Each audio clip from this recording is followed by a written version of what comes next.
Morning everybody. Let's have a look at the DAX. Now, the DAX has got some pretty interesting setups to it. And firstly, you can see how Dickinson moved far away from Kijinson being flat, and you can see how price is coming up to Kijinson. So what we're going to do is that is our very first, very important level. Okay, and let's just make it red so we know that that is the weekly Kijinson. Okay, you can see how we have formed a pin bar on the weekly at the moment, and which is indicating is still, the buying is here. The buyers are buying this thing up. Okay, we're just outside the cloud on the weekly at the moment, but obviously we need to wait for that to play out before we can say that it's going to hold. So it'll have to be a weekly close outside the cloud. And we're coming up to test a weekly breakout. And I say coming up, but it's probably from where we are now.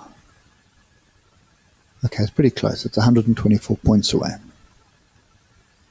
Okay, so those are the two major levels that we need to take cognizance of right now.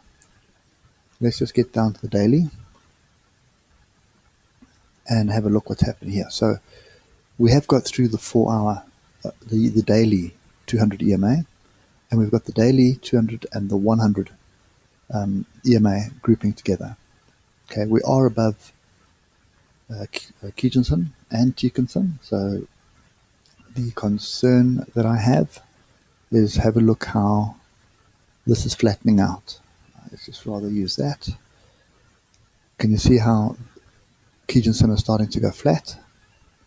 So we had a great rally yesterday, and we're starting to rally again at the moment, but this is going flat. And okay, we don't have any diversions there, but that's fine. Let's just get rid of that. And we are also at a daily level. There it is there. So now what I want you to pay attention to is the following. We have the top of the cloud and the weekly Dickinson at the same area. We have this previous breakout on the daily, which we are flirting with right now. Okay, and the next weekly breakout is the top of this pin bar here, which is here. So right now for me is anything that happens over here, and I'm just going to change the shading so it is like that. Let's just change the shading to a light gray. Okay, so this zone of resistance here is what I'm looking for a short. Now, there's another very important thing that you see here. You see how far apart, and what is this? So look how far apart Kijinson and Dickinson is. Okay, now that is substantially far. Then if you have a look here, look how far price is away from Kijinson and Dickinson.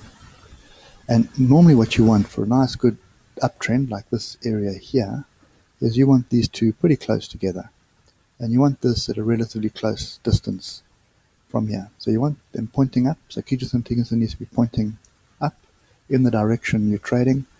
Price needs to be going on the same direction, and they all need to be pretty close together. Okay, and what we have here is we've got price moving away from Dickinson, and we've got Kijinson, which is our long-term or medium-term direction. So it's basically indicating what the long-term movement is, whether we are continuing up or down, and it is flat. Okay, right. Get rid of that. So when we look at the 4 hour, you can see what I mean. When Kijinsen and Tikinsen pointing up and they're close together, it's all fine and everything works out perfectly. Okay. But now what you have is we've had this massive exhaustion bar aiming for a level, which is this previous breakout. Okay, see how when I say exhaustion bar, how massive this bar was, and it's stretching to get to this level, got to level and sold off.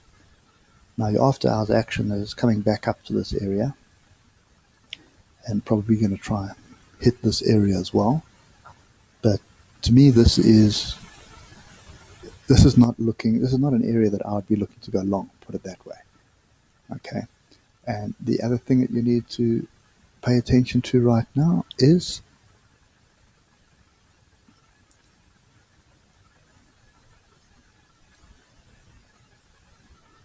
so you can draw it that way. You can draw it that way. Okay. And you can also draw it this way. And the reason I'm showing you this is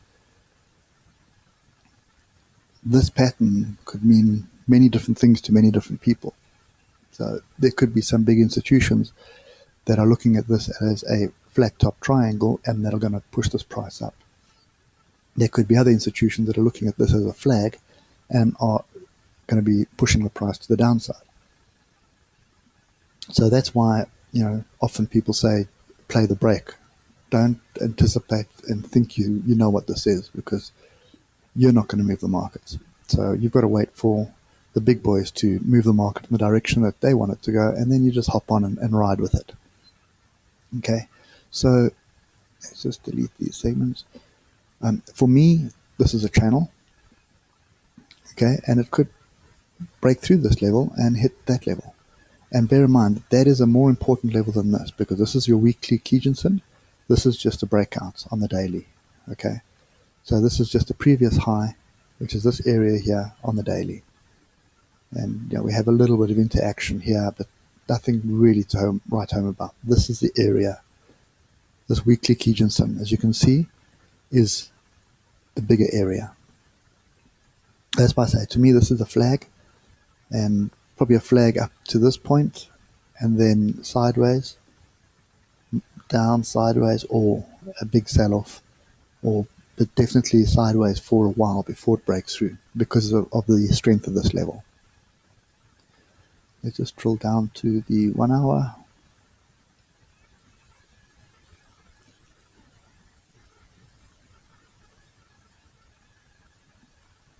Okay. I'll show you something else here.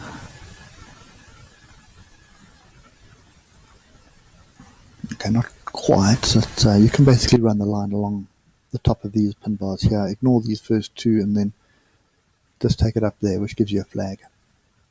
Okay, so it's a channel. Remember what I've said. Price will trend. There's the trend. It'll then channel. There's the channel. And then it ranges, which goes this way. And then we'll have the breakout, either down or up. Okay, so again, on the hour, you can see how Kijinsen and Tikinsen were far apart and we're running flat.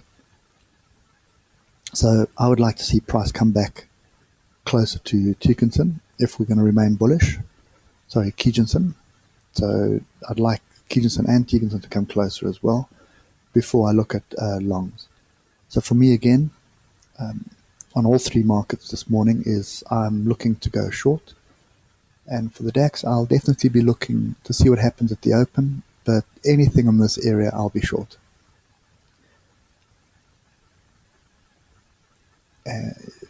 We're going to be looking at 107-point stop loss, roughly, from the weekly Kijinsen. And I just want to see if there's another level. Well, actually, let's just be a bit more aggressive on this.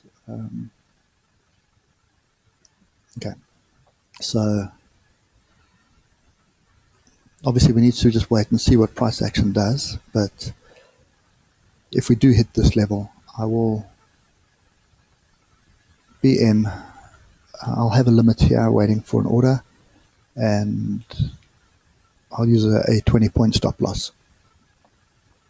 Okay, so that's how confident I am that this will bounce off here. It may only bounce back to the bottom of the flag before it bounces up, but so be it. For 20-point risk, you could get a 1-to-1 trade, or alternatively, it could break out and you could get a much bigger picture. So that's my play for today. I think is going to be DAX. So I am going to watch what happens here, but I will have a limit in over here. If I do see anything happening here, I will go in as well on a short with a small enough contract, but we'll probably have a 50-point stop loss, and then this one will have a 20-point stop loss. So my total risk will be around 60 pips in total, but also still well within my 3% risk profile. So that's my play for the DAX. Hope it helps, and I'll catch you later.